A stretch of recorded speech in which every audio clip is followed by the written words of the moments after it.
Assalamualaikum warahmatullahi wabarakatuh. Waalaikumsalam. Halo semuanya, apa kabar?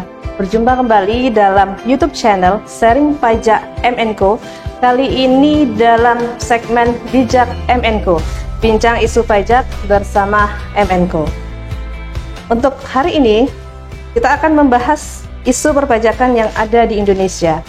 Dan tema yang diambil yaitu tentang penghitungan dan pelaporan pajak aset digital.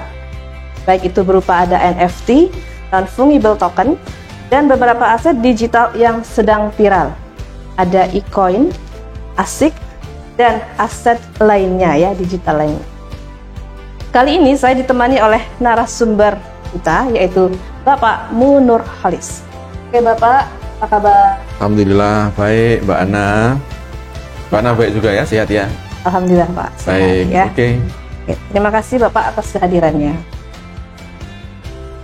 Nah Bapak, ini saya membaca di CNBC Indonesia, ini ada mengenai Gozali. Gozali Everyday ini menjadi pembicaraan warganet karena berhasil meraup dana miliaran rupiah dari menjual foto selfie ini yang diambil dari tahun 2017 sampai dengan 2021 dalam bentuk NFT di platform OpenSea. NFT ini merupakan kriptografi yang mewakili suatu barang yang dianggap unik. Cerita sukses Gozali ini kemudian viral di media sosial. Karena itu, akun resmi dari DJP mengundang Gozali untuk mendaftarkan dirinya agar mempunyai NPWP. Nah, terkait dengan kasus ini, Bapak, saya ingin bertanya nih, bagaimana sih perlakuannya atas aset digital ini, Pak? Perlakuan pajaknya ya, Pak ya? Baik. Ya. Baik, terima kasih Mbak Ana ya. Ya. Jadi akhir-akhir ini banyak inovasi baru ya. Betul, Pak. Ya, pandemi ini akhirnya membawa orang itu menjadi penuh ide ya. Salah satunya Mas Gozali itu ya. Ya, betul. Tapi idenya udah lama sebetulnya. Ide yang lama ternyata bisa menjadi manfaat sekarang kan. Dia udah foto selfie 2017. Akhirnya bisa menjadi manfaat di tahun 2021 ya. Ya, bersyukurlah Mas Gozali itu ya. Tapi di balik kesyukurannya, dia harus menyadari bahwa setiap warga negara yang telah memenuhi syarat subjektif dan objektif, Mas Gozali ini kan subjek ya, orang itu subjek pajak. Kemudian dia mendapatkan objeknya, yaitu penghasilan dari NFT yang dia transaksikan itu, yang dia jual itu ya. Maka ketika ada subjek, ada objek, maka dia betul ya, DJP meminta dia untuk mendaftarkan diri untuk menjadi wajib pajak. Maka beritanya selanjutnya adalah dia sempat berfoto di kantor pajak Semarang ya, menunjukkan NPWP-nya ya. Itu aspek pajak pertamanya ya. Setiap orang harus menyadari bahwa ketika syarat subjektif dan objektif sudah terpenuhi, maka dia wajib mendaftarkan diri untuk mendapatkan NPWP. Ini yang pertama ya. Nah, yang kedua itu dari objek yang sudah dia terima itu, bagaimana cara menghitung pajaknya? Dia harus bayar pajak nih dari objek yang sudah dia terima. Berarti Gozali ini masuknya apa nih? Dia itu usaha, atau dia itu karyawan, atau dia itu pekerja bebas, atau dia investor? Menurut Mbak Ana gimana ini? Kalau menurut saya dia adalah seorang usaha, Pak. Karena yang dijual adalah foto. Nah, karena dia jual barang ya. Iya, Dia betul. jual barang. Betul ya. Jadi betul sekali Mas Gozali ini adalah, walaupun dia seniman ya, seniman dadakan gitu ya, seniman baru, tapi yang dia perjualbelikan adalah barang yang dia create, barang yang dia buat. Maka orang Mas Gozali ini masuk kategori memiliki penghasilan yang bersumber dari usaha. Maka kewajiban pajaknya harus sama dengan orang yang buka usaha. Ya, dia bikin mainan, dia jual. Dia bikin mebel, dia jual. Sama perlakuannya. Maka Mas Gozali ini setiap penjualan NFT-nya ya, foto selfie-nya itu ketika 1 bulan terjual 100 juta, ya kewajiban pajak dia adalah membayar PPh final 0,5%. PPh final 0,5%. Itu kewajiban pajak penghasilannya dia. Itu Mbak Ana. Baik.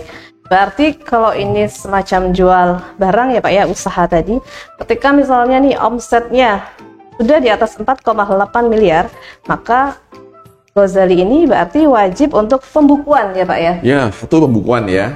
Ada lagi nggak kewajiban lainnya? Yang kedua berarti wajib menjadi PKP ya Pak ya? Betul. Yang pertama pajak. kewajibannya adalah ketika melampaui 4,8 maka tahun depan dia harus menyusun pembukuan. Pembukuan nih, nggak bisa ngitung pakai setengah persen lagi, nggak bisa ngitung pakai estimasi profit atau norma. Harus bikin akuntansi, pendapatan berapa, HPP-nya berapa, biaya berapa, untungnya berapa. Itulah yang nanti akan dikenai pajaknya setelah dikurangi PTKP tentunya ya. Nah, yang kedua kewajibannya Mbak Ana tadi sampaikan adalah PKP. Ya, karena dia jual barang, usaha yang menyerahkan barang, menyerahkan fotonya dia, maka dia dianggap sebagai pengusaha juga ya. Yang atas transaksi penyerahannya dia harus pungut PPN. Nah, sebelum mungut, maka dia harus mendaftarkan diri sebagai pengusaha kena pajak. Ya, mungkin ini jauh ya dari pikirannya Mas Ghazali ya. Betul sekali Bapak ya. Berarti untuk yang tahun pertama nih, omsetnya meskipun sudah di atas 4,8 untuk tahun yang pertama ini 2022 berarti ya Pak ya. Kalau 2022 nih berarti dia wajib bayar yang 0,5% dari omset ya. Betul. Kalau misalnya omsetnya sudah di atas 4,8 maka wajib untuk mendaftarkan dirinya menjadi PKP, pengusaha kena pajak ya. Selanjutnya tahun berikutnya wajib untuk pembukuan. Oke, mungkin ini juga tidak hanya berlaku untuk Ghazali saja ya Pak ya. Bisa untuk yang lain-lainnya gitu ya, yang mana mereka ketika memperdagangkan baik itu foto ataupun lukisan atau yang lainnya nih dalam market toko mall ya, ada yang nyebutnya toko mall juga. Nah, maka di situ juga wajib untuk memenuhi aspek perpajakannya, punya NPWP, omset di atas 4,8 wajib PKP. Seperti itu gitu Bapak ya. Jadi semua produk yang diperdagangkan bisa di toko marketplace atau ke platform apapun, ketika ada produk yang diserahkan maka itu akan mengandung objek PPN di sana ya, ada penyerahan di sana ya. Nah, itu berlaku kepada apakah itu aset digital atau aset yang beneran ya. Kalau aset beneran itu kan kita jual baju, jual buku ya, jual sepatu. Tapi kalau aset digital ini kan nggak kelihatan wujudnya ya, nggak kelihatan kan digital ya. Itu pun juga karena aset digital seperti kripto itu bisa kriptografi, bisa cryptocurrency. Saat ini pemerintah Indonesia belum menganggap sebagai currency, alat tukar ya. Nah, sementara di Indonesia karena sudah berkembang akhirnya harus ada pengaturan. Nah, dia tidak di bawah OJK. Kalau dia dianggap currency, maka dia akan di bawah OJK. Tapi pemerintah mengaturnya di bawah Bapepti. Bapepti itu adalah Badan Pengawas Perdagangan Komoditi. Badan Pengawas Perdagangan Komoditi. Ya, barang komoditi. Jadi, currency ini ya, apakah cryptocurrency ataukah NFT itu akan dianggap sebagai barang. Ya, itu bukan currency. Maka nanti akan ada konsekuensi kepada pelaporan SPT. Ya, di mana itu Mbak nanti? Berarti atas asetnya tadi, iya. Aset digital yang tadi ini wajib dilaporkan sebagai harta ya Pak ya, dalam SPT tahunan orang pribadi. Betul. Harus masuk harta di situ. Nah, pertanyaannya adalah nilai yang disajikan di SPT di daftar harta itu nilai apa begitu ya? Menurut Mbak Ana nilai apa ini? Kalau saya baca di beberapa artikel Pak yang ada di media sosial, nilai yang dipakai adalah nilai pasar Pak. Nilai pasar per 31 Desember pada tahun tersebut. Nah, menurut Bapak bagaimana Pak ini? Ya, di pasarnya pasar mana nih? Ada pasar Jondani, ada pasar Kolombo, ada pasar Jumat, pasar Senen ya. Pasar yang mana gitu ya? Pasar digital. Jadi nilai pasar itu di SPT ya, di SPT itu kan ada daftar harta. Di daftar harta yang kita sajikan adalah harga perolehan. Kalau itu selain kas dan setara kas. Kalau kas setara kas itu harus harga nominal yang tersaji pada hari itu. Ya. Harga nominal kas setara kas ya sama dengan harga pasar. Karena ketika uang kasnya ditukarkan ya orang akan menukarkan dengan uang yang sama ya. Tapi kalau itu selain kas dan setara kas yang disajikan harus harga perolehan. Nah, pertanyaannya adalah aset cryptocurrency atau kriptografi itu termasuk kategori currency atau bukan, termasuk kas setara kas atau bukan, segera bisa dicairkan apa tidak. Yang namanya kas setara kas itu adalah sesuatu aset yang segera saat ini, hari ini bisa dicairkan. Nah pertanyaannya, kriptografi, cryptocurrency, Bitcoin, Ethereum, hari ini bisa cair apa enggak? Butuh waktu panjang. Bisa untuk alat tukar apa enggak? Enggak bisa juga di Indonesia. Di negara lain silakan, di sini nggak bisa. Ya. Nah, untuk aset-aset yang seperti itu, maka yang kita sajikan harus harga perolehan. Karena masuknya di aset, selain kas dan setara kas. Ya, aset lancar silahkan, tapi itu tidak boleh kita sajikan dengan harga pasar. Itu Mbak Ana ya. Kecuali nanti pemerintah menetapkan ini jadi alat tukar, baru dia harga pasar. Ya, lihat kursnya berapa, itu yang dipakai. Tapi kalau selama pemerintah tidak menetapkan sebagai currency atau alat tukar, maka itu dianggap aset. Sama dengan kita beli mobil, yang kita sajikan berapa? Ya harga belinya, bukan harga pasar sekarang. Itu kalau aset ya, selain kas dan setara kas. Gitu ya Mbak ya. Oke, baik Bapak, terima kasih. Nah Bapak, ini terkait juga ada pertanyaan nih yang pernah masuk ke saya. Bagaimana sih Pak perlakuan pajaknya atas aset nih berupa Bitcoin? Apakah atas pajaknya ini dihitung dari keuntungan pengalian aset Bitcoin tersebut, atau dari setiap kali jual Bitcoin, kemudian dikumulatif dalam 1 bulan berapa nominal penjualannya dan wajib bayar PP 23 Pak, UMKM-nya 0,5% dari omset per bulan. Oke, baik ya. Jadi transaksi perdagangan kripto tadi ya, cryptocurrency, kalau kasusnya adalah Bitcoin atau Ethereum atau beberapa currency kripto yang lain. Nah, pertanyaannya adalah bagaimana menilai keuntungannya, bagaimana menilai objek pajaknya, gitu Mbak ya? Betul Pak. Ya. Jadi kalau seseorang mau transaksi Bitcoin atau Ethereum misalnya ya, orang kan harus pakai rupiah dulu ya. Kita bayar untuk membeli ke platformnya. Kita beli ke sana nih pakai rupiah. Misal saya punya modal 1 miliar, saya beli Bitcoin 10 unit misalnya ya, maka itu akan masuk dalam satu dompet ya, dompet kripto itu ya, wallet di sana. Nah itu wujudnya sudah nilai Bitcoin di situ. Nah, selama Bitcoin ini tidak dicairkan, tidak direalisasi ke rupiah, maka belum ada penghasilan yang kita akui. Jadi kita nggak bisa ngakui senilai kurs yang terjadi pada hari itu. Misal nih, hari ini kita invest 1 miliar, ya, dapat 10 unit. 10 hari kemudian, sebulan kemudian, setahun kemudian, nilai kursnya naik menjadi 5 miliar. Ya, secara walletnya, dompetnya di sana, saya dapat untung 4 miliar nih. Tapi ini kan masih berupa ada di dompet di sana tuh. Belum terrealisasi, belum masuk rekening saya. Kalau belum terrealisasi, maka pajak belum bisa dikenakan. Sama dengan saham.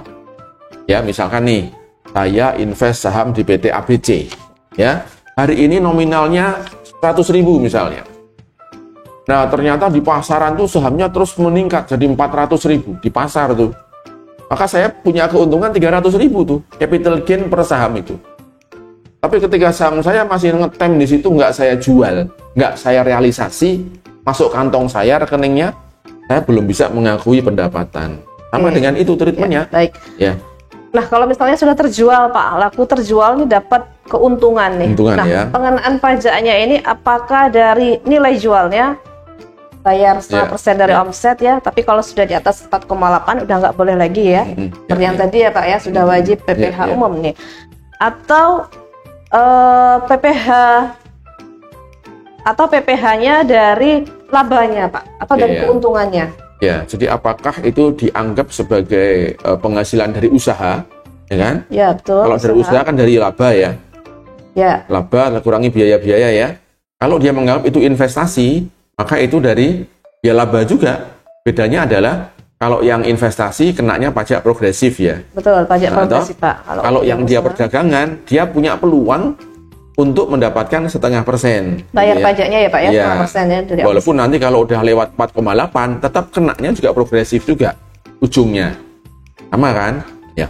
Nah, sekarang memang pemerintah kita DJP belum punya pengaturan terkait transaksi penghasilan yang didapatkan dari perdagangan cryptocurrency ini. Ya. Nah, cuman saya kembali kepada investasi semacam saham tadi. Ada orang yang perdagangan sahamnya itu tiap hari. Nah, ini masuk kategori usaha atau bukan itu? Kelihatannya bukan. Tetap investasi juga di situ, ya. Kemudian kalau orang itu invest saham, dia punya niat hanya untuk investasi saja, bukan untuk trading. Jadi bagaimana cara menghitung pajaknya? Ya ada dua ini. Kalau untuk trading, satu untuk investasi. Ya. Tapi ujungnya sama, keuntungan trading itu nanti akan kena pajak progresif juga, keuntungan capital gain, kalau dia niatnya investasi, ini ujungnya juga akan dikenai pajak progresif juga. Ya. Nah, yang untuk trading ini nanti, itu memang kelihatannya akan ada pengaturan, ada usulan-usulan, treatmentnya dipersamakan dengan perdagangan saham di bursa. Tapi ini masih wacana. Jadi kesimpulannya adalah saat ini belum ada pengaturan. Kalau belum ada pengaturan, maka berlaku aturan umum bahwa karena itu aset, ya investasi, maka dia kenanya pajak progresif. Dari keuntungannya ya Pak ya? Dari keuntungannya. Saya lebih condong kepada capital gain-nya, bukan usaha. Tidak bisa diterapkan sebagai usaha. Ya. Oke, kalau yang terkait dengan saham tadi Pak, perdagangan saham di bursa, karena sudah dikenai PPh final nih dari jual sahamnya, maka atas keuntungannya tidak akan dikenai pajak lagi. Tidak akan dikenai pajak lagi, final selesai. Oke, baik. Ini akan memudahkan ya, karena transaksi kan setiap hari terjadi ya, gitu.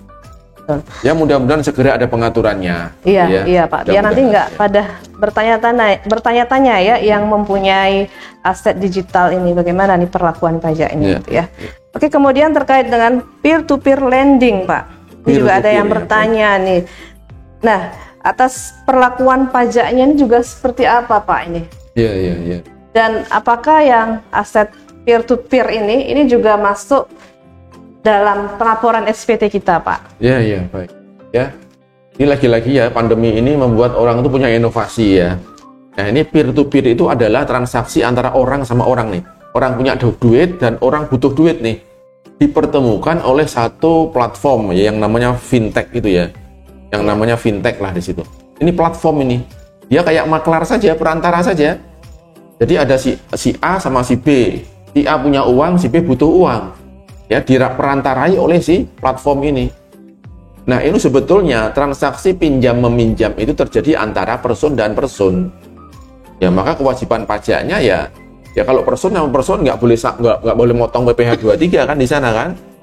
Cuma nanti si fintechnya ini kan meminta komisi di situ. Nah atas komisi itulah si fintechnya ini yang harus membayar pajak dengan cara biasa lah situ. Tapi antar person ini nggak ada aspek pajaknya.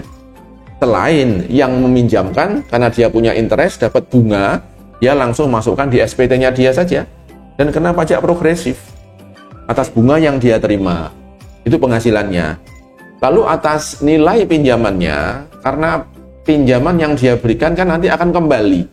Ya, itu harus dimasukkan sebagai harta di SPT kita senilai berapa yang dia pinjamkan kepada si B tadi. Harus masuk di aset. Gitu ya. Karena itu memenuhi definisi aset. Ya. Dari atas aset peer-to-peer ini masuk dalam daftar harta yang ada di SPT tahunan orang pribadi tersebut, nanti dihitungnya dari saldo ya Pak ya, saldo per 31 Desember 2021 ini ya. Nilai pinjamannya berapa itulah yang masuk dalam SPT-nya dia. Ya. Nah si B yang berhutang itu harus masuk juga di SPT-nya dia sebagai hutang. Ya, itu Mbak Naya. Penghasilannya dimasukkan ke dalam penghasilan itu dalam negeri lainnya, ada kolom di situ ada bunga ya Pak ya. Masuk di penghasilan yang dihitung pajaknya ya, tidak masuk yang final. Bunga final itu kan hanya kalau diterima dari bank ya, dari tabungan kita di sana, dari deposito kita di sana. Kalau antar person ini tidak termasuk kategori yang final, maka harus dihitung pajaknya ya. Itu. Oke, Bapak. Terima kasih Bapak untuk Baik. pencerahannya pada segmen kita pada hari ini gitu ya, terkait dengan penghitungan dan pelaporan pajak aset digital. Jangan lupa Sobat M&Co untuk memasukkan nih aset digital tadi dalam harta yang ada di SPT tahunan orang pribadi tahun 2021 ini ya, terakhir lapor 31 Maret 2022. Dan atas penghasilannya jangan lupa untuk dihitung dan dibayar pajaknya. Demikian untuk segmen bijak M&Co pada hari ini. Terima kasih atas perhatiannya. Semoga apa yang kita bahas pada hari ini bisa bermanfaat untuk Sobat M&Co sekalian. Saya tutup dengan Assalamualaikum warahmatullahi wabarakatuh. Waalaikumsalam warahmatullahi wabarakatuh.